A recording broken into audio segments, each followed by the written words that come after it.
नमस्कार दोस्तों, GK ट्यूटन sir YouTube channel पर आपका हार्दिक स्वागत है। मैं लक्ष्मीकांत शर्मा आपको संविधान वाला पार्ट जीके वाले पार्ट में ही आता है, ये कंप्लीट पढ़ाया जाएगा। आज संविधान का भाग पहला कि संविधान को बेसिक से कि संविधान क्या है, इसे क्यों बनाया गया, कैसे इसे बनाया गया, उन सारे विषयों पे अपन चर्चा करेंगे। सबसे पहले थोड़ा सा मैं आपको बताऊं, किसी भी परीक्षा की अपन तैयारी करते हैं उसके अंतर्गत सब भारत के संविधान वाले पार्ट में से, सरकार वाले पार्ट में से आपको प्रश्न पूछे जाते हैं। उन सारे विषयों पे अपन चर्चा करेंगे। सबसे पहले संविधान का देखते हैं कि ये संविधान कैसे बनाया गया, क्यों बनाया गया। यदि भारत का संविधान नहीं बनाया जाता तो भारत की शासन व्यवस्था को कैसे चलाया जाता, या फिर संविधान जब बनाया गया उससे पहले भारत की शासन व्यवस्था को कैसे चलाया जाता। 1947 को जब भारत आजाद हुआ, आजाद होने से पहले भारत क्या था, तो उन सभी विषयों पे चर्चा करते हैं। भारत का संविधान, सबसे पहले डेफिनेशन बताते हैं आपको संविधान की। संविधान क्या है, हर विद्वान का अलग अलग मत है संविधान की डेफिनेशन देने के लिए, लेकिन मूल रूप से संविधान दो शब्दों से मिलकर के बना है, सम प्लस विधान। सम का मतलब समान और विधान का मतलब होता है कानून। सिंपल सी भाषा में यदि अपन कहें कि नियमों एवं कानूनों का ऐसा समूह जिसके माध्यम से किसी देश की शासन व्यवस्था को समान रूप से राजनीतिक व्यवस्था, आर्थिक व्यवस्था और सामाजिक व्यवस्थाओं को संचालित किया जाता हो, संविधान कहते हैं। अथवा यूं भी कह सकते हैं कि नियमों एवं कानूनों का ऐसा समूह जिसके माध्यम से किसी व्यक्ति का सर्वांगीण विकास संभव होता है, उसे ही क्या कहते हैं अपन, संविधान कहते हैं। इसके अंतर्गत एक नियमावली तैयार की गई है, उसके माध्यम से व्यक्ति अपना सर्वांगीण विकास करने में सक्षम होता है। संविधान के मूल की बात करें कि 1947 से पहले भारत ब्रिटेन का उपनिवेश था। भारत ब्रिटेन का क्या था, उपनिवेश था। उपनिवेश को अंग्रेजी में कॉलोनी कहते हैं। उपनिवेश का डेफिनेशन बताएं, उपनिवेश किसे कहते हैं। उपनिवेश कहते हैं कि किसी शासक राष्ट्र के ऊपर, किसी शासक राष्ट्र के ऊपर, शासक राष्ट्र के ऊपर शासित राष्ट्र के द्वारा, शासित राष्ट्र के द्वारा, शासित राष्ट्र द्वारा वहां के संसाधनों का दोहन किया जाता है। वहां के संसाधनों का दोहन किया जाता है, संसाधनों का दोहन किया जाता है, उसे अपन उपनिवेश कहते हैं। उपनिवेश शासक राष्ट्र के ऊपर, शासक राष्ट्र के ऊपर शासित राष्ट्र के द्वारा वहां के संसाधनों का दोहन किया जाता है। यानी कि हमारे यहाँ राजा या महाराजाओं का अधिकार था, और राजा महाराजाओं के अधिकार के बाद में सन 1600 ईस्वी के अंतर्गत British east India company Bharat के अंतर्गत आती है। ये व्यापार करने के लिए आती है, लेकिन धीरे धीरे इन्होंने अपनी नीतियों के माध्यम से भारत पर अपना शासन स्थापित किया, और शासन स्थापित करने के बाद में हमारे यहाँ के संसाधनों का दोहन करने लगे। यानी कि यहां से कच्चा माल लेकर के उसे परिष्कृत करके भारत में ही बेचा करते थे, तो इसे ही कहते हैं अपन उपनिवेश। इसके बाद में एक आता है अधिराज्य। अधिराज्य, अधिराज्य का मतलब है कि आंतरिक रूप से आजाद होना, आंतरिक रूप से आजाद होना।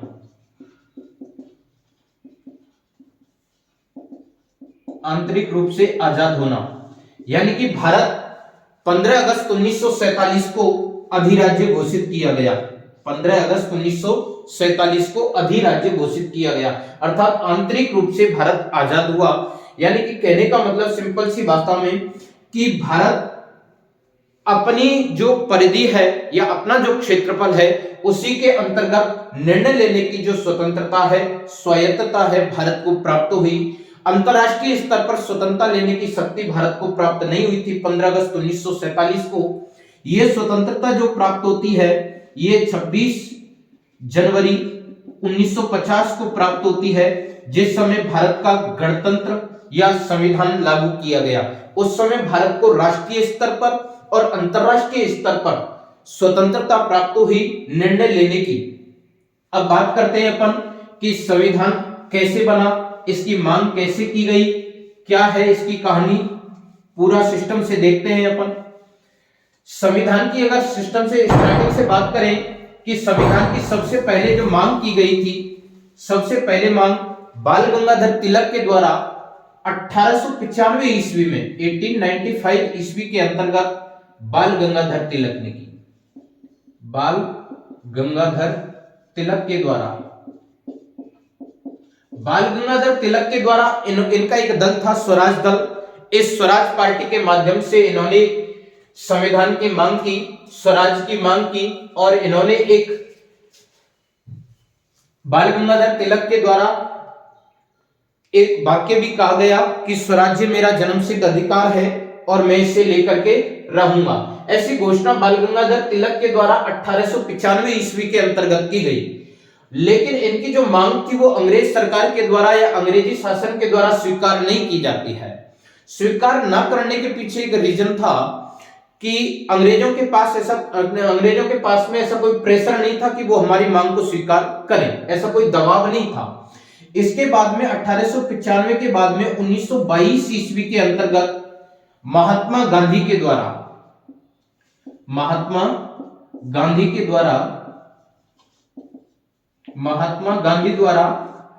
मांग की गई और एक सिद्धांत दिया गया। उस सिद्धांत का नाम है आत्मनिर्णय का सिद्धांत। आत्मनिर्णय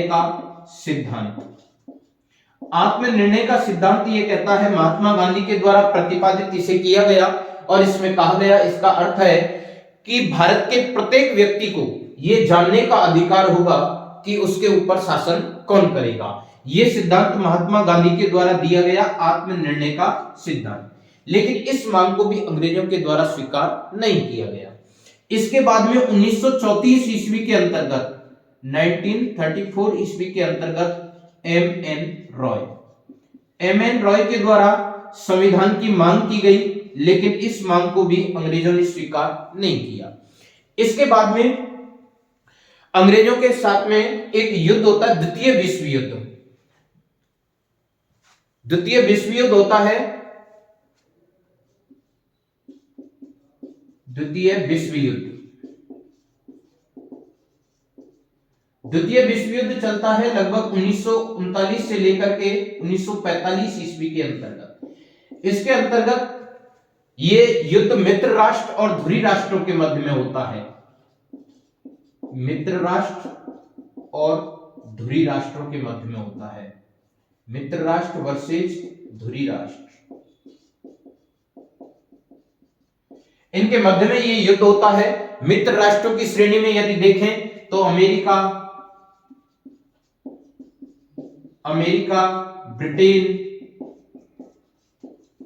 आदि देश आते हैं। धुरी राष्ट्रों की श्रेणी में देखें तो जापान, जर्मनी, जापान वगैरह ये देश धुरी राष्ट्रों की श्रेणी में आते हैं। भारत के पूर्व में स्थित था जापान, इसलिए अमेरिका ने ब्रिटेन को कहा कि भाई जापान पर अगर अपने को विजय प्राप्त करनी है तो भारत का सहयोग लेना पड़ेगा।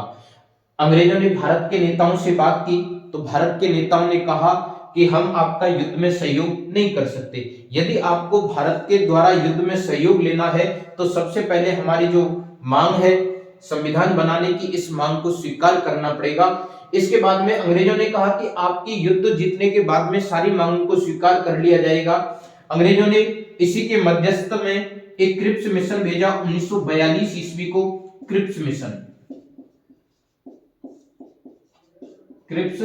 मिशन भेजा। क्रिप्स मिशन की कुछ एक योजनाओं को भारत के नेताओं ने स्वीकार किया और जैसे ही युद्ध समाप्त होता है उसके बाद में अंग्रेजी सरकार के द्वारा क्लेमेंट एटली की मध्यस्थता में एक कैबिनेट मिशन का गठन किया गया और ये कैबिनेट मिशन भारत आता है। कैबिनेट क्या है? कैबिनेट मिशन जब भारत आता है 24 मार्च 1946 को। देखो कैबिनेट क्या है, कैबिनेट मिशन इसका नाम क्यों दिया गया? कैबिनेट मिशन नाम देने के पीछे एक रीजन था। हमारे यहां यदि हम पढ़ते हैं एक तो पढ़ते हैं प्रधानमंत्री, प्रधानमंत्री की मंत्री परिषद होती है, प्रधानमंत्री की मंत्री परिषद। अब मंत्री परिषद के अंतर्गत कौन कौन सम्मिलित होते हैं? मंत्री परिषद का जो गठन किया जाता है, मंत्री परिषद का गठन होता है कैबिनेट मंत्री, मंत्री परिषद का गठन कैबिनेट मंत्री, राज्य मंत्री, कैबिनेट मंत्री, राज्य मंत्री और उप मंत्री, इन तीनों से मिलकर के मंत्री परिषद का गठन होता है। अब जब ये मंत्री परिषद का गठन होता है, ये प्रधानमंत्री की मंत्री परिषद है जो कैबिनेट मंत्री, राज्य मंत्री और उप मंत्री से मिलकर के बनती है। अब बात करें मंत्रिमंडल की, जो मंत्रिमंडल होता है उसके अंतर्गत केवल और केवल कैबिनेट मंत्री ही सम्मिलित होते हैं, ये होता है मंत्रिमंडल।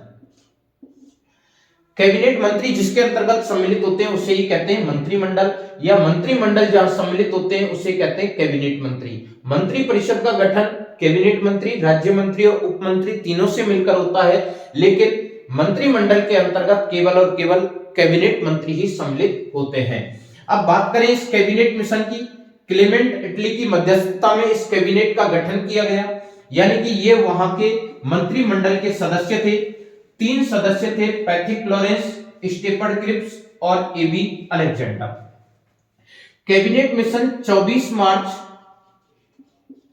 1946 को भारत आता है, 24 मार्च 1946 को भारत आया और इसने 16 मई 1946 को अपनी रिपोर्ट सार्वजनिक की। 16 मई 1946 को अपनी रिपोर्ट सार्वजनिक की। इस कैबिनेट मिशन के अंतर्गत 3 सदस्य थे, एक पैथिक लॉरेंस,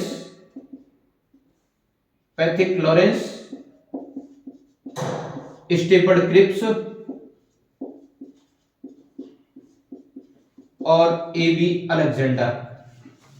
तीसरा था एबी अलेक्जेंडर। पैथिक लॉरेंस इस कैबिनेट मिशन का अध्यक्ष था और इसी की अध्यक्षता में इन्होंने यहां आकर के भारत के अंतर्गत अध्ययन किया कि भारत के लोग क्या मांग कर रहे हैं, कैसा संविधान चाहते हैं। सारी नियमावली को इन्होंने 24 मार्च 1946 के अंतर्गत भारत में आकर के स्टडी की। स्टडी करने के बाद में 16 मई 1946 को अपनी रिपोर्ट को सार्वजनिक किया। रिपोर्ट सार्वजनिक किया। इस रिपोर्ट में इन्होंने कहा कि भारत के संविधान का निर्माण एक संविधान सभा के द्वारा किया जाएगा। संविधान सभा के द्वारा किया जाएगा। भारत के संविधान का निर्माण संविधान सभा के द्वारा किया जाएगा और इस संविधान सभा के जो सदस्य होंगे, इस संविधान सभा के सदस्य भारतीय जनता के द्वारा निर्वाचित होंगे। भारतीय जनता द्वारा निर्वाचित होंगे। इस संविधान सभा के द्वारा भारत के संविधान का निर्माण होगा और इस संविधान सभा के जो सदस्य होंगे वो भारतीय जनता द्वारा निर्वाचित होंगे। इस रिपोर्ट को कैबिनेट मिशन के द्वारा जारी कर दिया जाता है। ये वही मांग थी जो महात्मा गांधी के द्वारा 1922 ईस्वी के अंतर्गत कही गई कि भारत के प्रत्येक व्यक्ति का ये जानने का अधिकार होगा कि उसके ऊपर शासन कौन करेगा। उसी बात की व्याख्या कैबिनेट मिशन के द्वारा कर दी जाती है कि भारत के संविधान का निर्माण एक संविधान सभा के द्वारा होगा और उस संविधान सभा के जो सदस्य होंगे वो भारतीय जनता के द्वारा निर्वाचित होंगे। निर्वाचन की अगर बात करें तो निर्वाचन 2 प्रकार से होता है, एक प्रत्यक्ष रूप से निर्वाचन और एक अप्रत्यक्ष रूप से निर्वाचन। प्रत्यक्ष रूप से जो निर्वाचन होता है उसके अंतर्गत जनता डायरेक्ट भाग लेती है निर्वाचन में, यानी कि अपने मतों का प्रयोग डायरेक्ट लिया जाता है। और अप्रत्यक्ष निर्वाचन के अंतर्गत अप्रत्यक्ष रूप से जनता भाग लेती है। सिंपल सी भाषा में जनता के द्वारा चुने हुए प्रतिनिधि अन्य प्रतिनिधियों का चुनाव करते हैं, उसे अप्रत्यक्ष निर्वाचन, और जनता के द्वारा प्रत्यक्ष किया जाता है, डायरेक्ट वोट डाला जाता है, उसे कहते हैं अपन प्रत्यक्ष निर्वाचन। संविधान सभा के जो चुनाव होते हैं या संविधान सभा का जो गठन किया जाता है, इस संविधान सभा के गठन के अंतर्गत सदस्य संख्या के आधार पर होता है। पहली बार जब संविधान सभा का गठन किया गया उस समय 389 सदस्य थे। संविधान सभा के अंतर्गत 389 सदस्य। ये 389 सदस्य दो प्रकार से आए, एक निर्वाचित होकर के और एक मनोनीत होकर के। निर्वाचित होकर और मनोनीत होकर। निर्वाचित सदस्यों की संख्या 296 और मनोनीत सदस्यों की संख्या थी 93 सदस्य। देखो वर्तमान में अगर बात देखें, वर्तमान की कंडीशन देखें तो वर्तमान में लोकसभा संसद पढ़ते हैं, संसद में एक सदन होता है लोकसभा का और एक सदन होता है आपका राज्यसभा का। लोकसभा के अंतर्गत दो सदस्य और राज्यसभा के अंतर्गत 12 सदस्य। इन्हें मनोनीत करता है राष्ट्रपति, मनोनीत राष्ट्रपति करता है। वर्तमान की कंडीशन अगर देखें तो 104वें संविधान संशोधन के तहत लोकसभा के अंतर्गत 2 सदस्य जो एंग्लो इंडियन समुदाय के थे, इन्हें मनोनीत करने की जो प्रक्रिया है इसे समाप्त कर दिया है। वर्तमान में केवल और केवल राज्यसभा के अंतर्गत ही राष्ट्रपति सदस्यों को मनोनीत कर सकता है। अपने यहाँ लोकसभा में और राज्यसभा में ये मनोनीत करने की प्रक्रिया थी। यहाँ मनोनीत किया गया सदस्य देशी राज प्रमुखों के द्वारा, देशी राज प्रमुखों द्वारा इनको मनोनीत किया गया। संविधान सभा के अंतर्गत 93 सदस्य देशी राज प्रमुखों या राजा महाराजाओं के द्वारा मनोनीत करके भेजे गए। ये 296 सदस्य प्रांतों से निर्वाचित होकर के आए। इसके अंतर्गत भारत के अंतर्गत 565 से 566 छोटी छोटी रियासतें थी उस समय। उसके 4 केंद्र शासित प्रदेश या 4 चीफ कमिश्नरी प्रदेश उनको कह सकते हैं अपन। पहला था अजमेर या मेरवाड़ा, अजमेर या मेरवाड़ा। दूसरा था दिल्ली और बलूचिस्तान और कुर्ग। कुर्ग वर्तमान कर्नाटक में है और बलूचिस्तान वर्तमान पाकिस्तान में है। बात करें अजमेर या मेरवाड़ा, दिल्ली, बलूचिस्तान और कुर्ग, ये 4 चीफ कमिश्नरी प्रांत थे। यहां से 4 चीफ कमिश्नर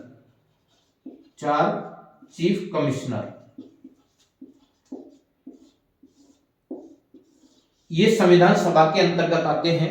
प्रश्न कई तरीके से परीक्षा में पूछा जा सकता है। संविधान सभा के अंतर्गत कुल सदस्यों की संख्या 389, निर्वाचित सदस्यों की संख्या 296, मनोनीत सदस्यों की संख्या 93। आपसे ऐसे भी पूछा जा सकता है कि संविधान सभा के अंतर्गत केंद्र शासित प्रदेशों से कितने सदस्य थे, तो केंद्र शासित प्रदेशों के 4 सदस्य या 4 चीफ कमिश्नरी क्षेत्रों के 4 चीफ कमिश्नर आए, अजमेर या मेरवाड़ा, दिल्ली, बलूचिस्तान और कुर्ग। इस संविधान सभा के अंतर्गत 2 ऐसी रियासत थी, एक तो थी आपकी जूनागढ़ और हैदराबाद। ये रियासत थी, इन्होंने संविधान सभा के अंतर्गत भाग नहीं लिया। अब इस संविधान सभा का जो चुनाव है या सीटों का जो निर्धारण है, वो सीटों का निर्धारण पॉपुलेशन के आधार पर किया जाता है। जैसे वर्तमान में लोकसभा के चुनाव होते हैं, लोकसभा की सीटों का निर्धारण, राज्यसभा की सीटों का निर्धारण किया गया है। ऐसे ही उस समय संविधान सभा के जो चुनाव हुए थे, इन संविधान सभा के चुनावों में सीटों का निर्धारण किया गया। लोकसभा सीटों का निर्धारण भी पॉपुलेशन के आधार पर होता है, राज्यसभा सीटों का निर्धारण भी पॉपुलेशन के आधार पर होता है। जैसे अगर बात करें लोकसभा की, तो लोकसभा के अंतर्गत बात करें वर्तमान में राजस्थान से अगर बात करें तो राजस्थान से लोकसभा के अंतर्गत 25 सदस्य जाते हैं, राजस्थान से 25 सदस्य जाते हैं। अगर लोकसभा में सर्वाधिक अगर बात करें तो सर्वाधिक उत्तर प्रदेश से आते हैं 80 सदस्य लोकसभा के अंतर्गत। राज्यसभा की अगर बात करें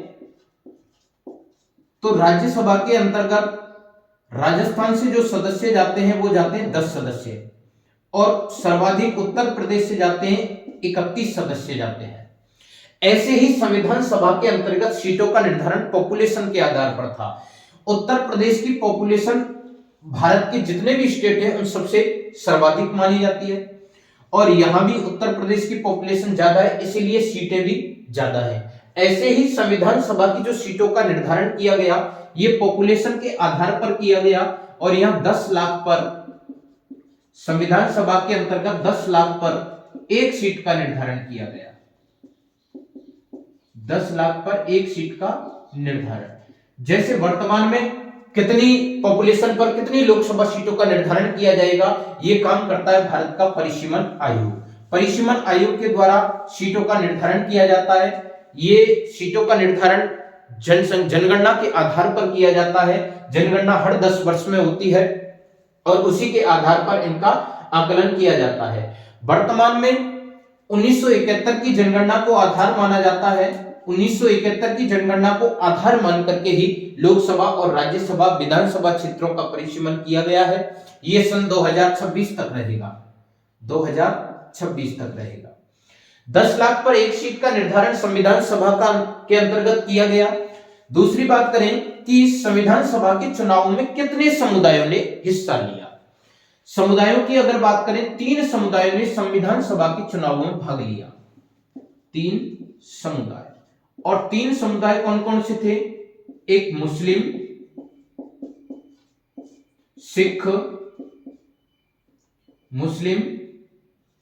सिख, और सामान्य। इन 3 समुदायों ने संविधान सभा के चुनावों में भाग लिया, और संविधान सभा के जो चुनाव हैं वो जुलाई अगस्त 1946 को संपन्न होते हैं। जुलाई अगस्त 1946 को। अगर बात करें सिंपल सी कि संविधान सभा के चुनावों में जो सबसे महत्वपूर्ण व्यक्ति थे, एक तो पंडित जवाहरलाल नेहरू, और दूसरे व्यक्ति थे डॉक्टर भीमराव अंबेडकर।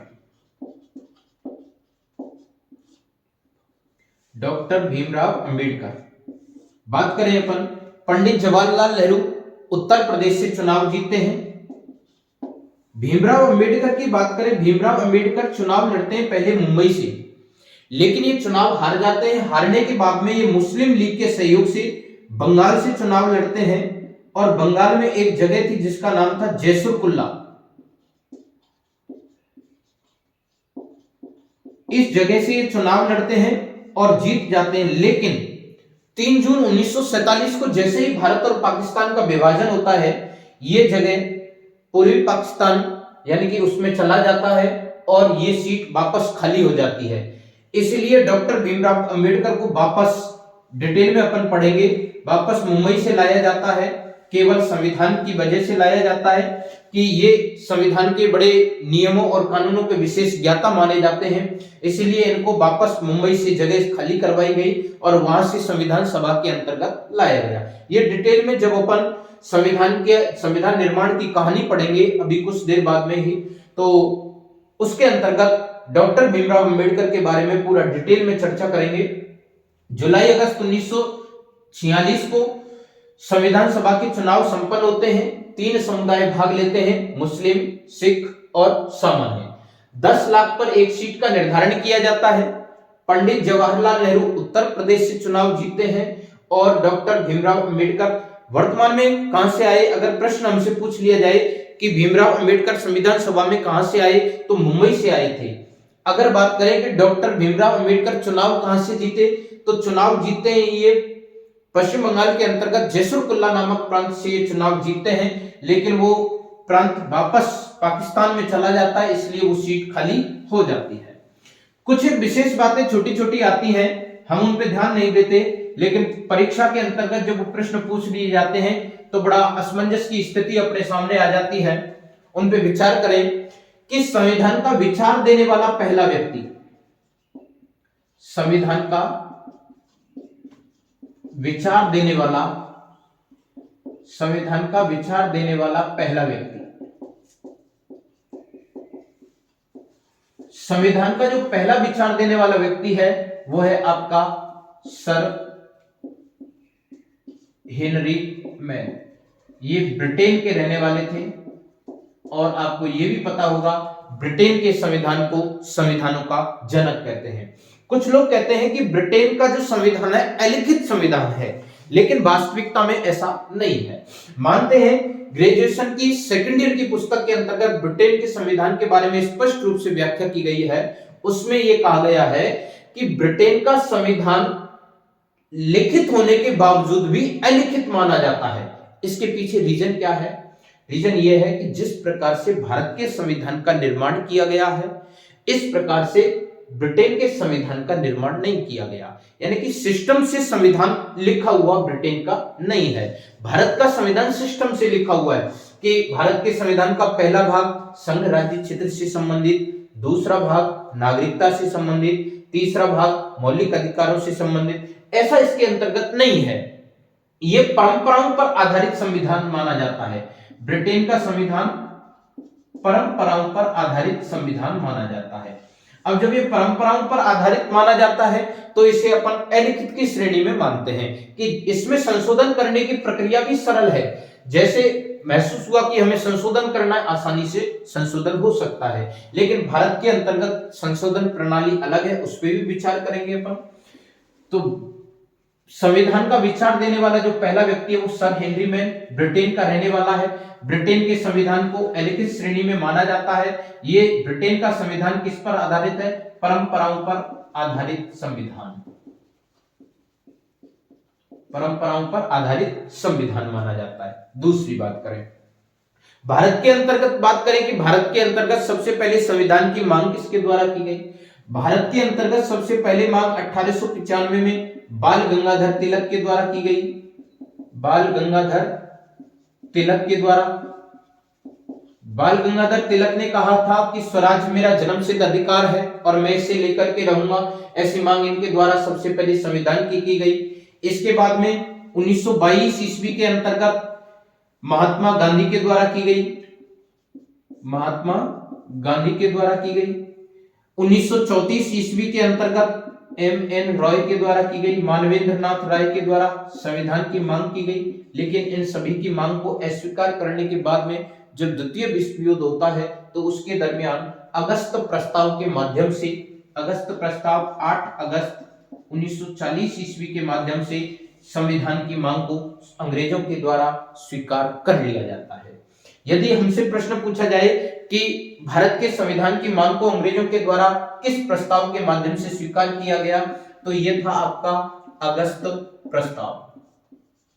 इस अगस्त प्रस्ताव के माध्यम से भारत के अंतर्गत संविधान की मांग को स्वीकार कर लिया गया और इसी प्रस्ताव के माध्यम से 1942 में क्रिप्स मिशन आता है और उसके बाद में 1946 ईस्वी में कैबिनेट मिशन आता है।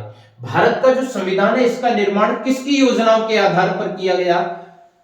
भारत के संविधान का निर्माण कैबिनेट मिशन की योजना के आधार पर किया गया।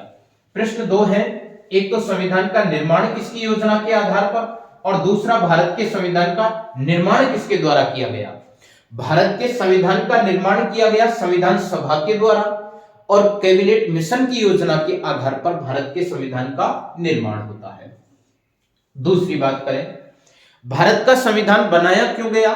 भारत का संविधान इसीलिए बनाया गया कि इसके माध्यम से देश की शासन व्यवस्था को सुचारू रूप से संचालित किया जा सकता है और हर व्यक्ति को हर स्तर पर सुविधाएं मिल सके, किसी भी व्यक्ति के साथ किसी भी प्रकार का कोई अन्याय ना हो, इसलिए इस संविधान को बनाया गया। संविधान पहले भी था। राजतंत्रात्मक शासन व्यवस्था के अंतर्गत व्यक्ति का सर्वांगीण विकास संभव नहीं होता था। उस व्यवस्था के अंतर्गत व्यक्ति अपना विकास डेवलपमेंट करने में सक्षम नहीं होता था। लेकिन भारत के संविधान को बनाने के लिए लोकतंत्रात्मक शासन व्यवस्था का हमने उपयोग किया। लोकतंत्रात्मक, सभी लोग जानते हैं लोकतंत्रात्मक की डेफिनेशन। अब्राहम लिंकन की सबसे महत्वपूर्ण परिभाषा आती है कि जनता का जनता के लिए जनता द्वारा चुना गया जो शासन व्यवस्था है वही कौन सी व्यवस्था है? लोकतंत्रात्मक शासन व्यवस्था होती है और इसके अंतर्गत जनता के पास में ये अपना पूर्ण अधिकार होता है अपना प्रतिनिधि चुनने का। जनता स्वयं अपनी इच्छा से प्रतिनिधि चुनती है और वो प्रतिनिधि यदि तरीके से काम नहीं करता है तो आने वाले समय में उसे अपने पद से हटा भी देती है। लेकिन राजतंत्रात्मक शासन व्यवस्था के अंतर्गत ऐसा नहीं था। उस व्यवस्था को हम वंशानुगत शासन प्रक्रिया भी कह सकते हैं। उसके अंतर्गत व्यक्ति का सही तरीके से डेवलपमेंट नहीं होता था, इसीलिए हमने व्यवस्था चुनी लोकतंत्रात्मक, और भारत का एक क्या बनाना चाहा, संविधान बनाना चाहा। अब संविधान निर्माण की कहानी देखते हैं अपन। भारत के संविधान को बनाने की जो प्रक्रिया है, संविधान निर्माण की कहानी। संविधान सभा का गठन कर दिया गया। 389 सदस्य, 389 सदस्य हमारे यहाँ संविधान सभा के चुनकर के आते हैं, जनता के द्वारा इन्हें चुना गया।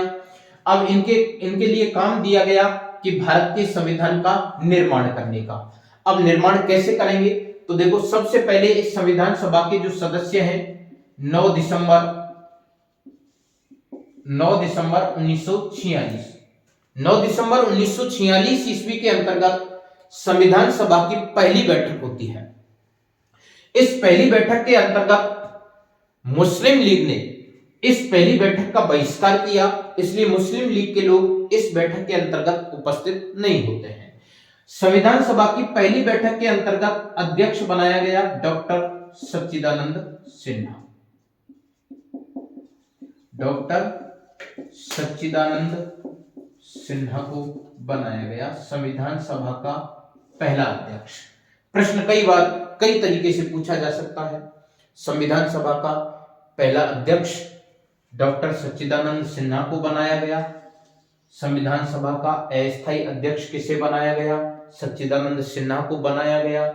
और संविधान सभा के अंतर्गत जो पहली बैठक के अंतर्गत अध्यक्ष बनाया गया, उसके अंतर्गत भी कौन आएगा, सच्चिदानंद सिन्हा। प्रश्न ऐसे भी पूछा जा सकता है कि सच्चिदानंद सिन्हा को संविधान सभा का अध्यक्ष कब बनाया गया, तो 9 दिसंबर 1946 ईस्वी को बनाया गया।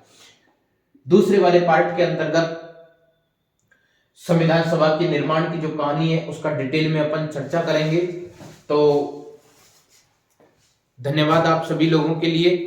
जीके ट्यूटर सर को, हमारे इस चैनल को ज्यादा से ज्यादा, अधिक से अधिक संख्या में लाइक करें, सब्सक्राइब करें और शेयर करें।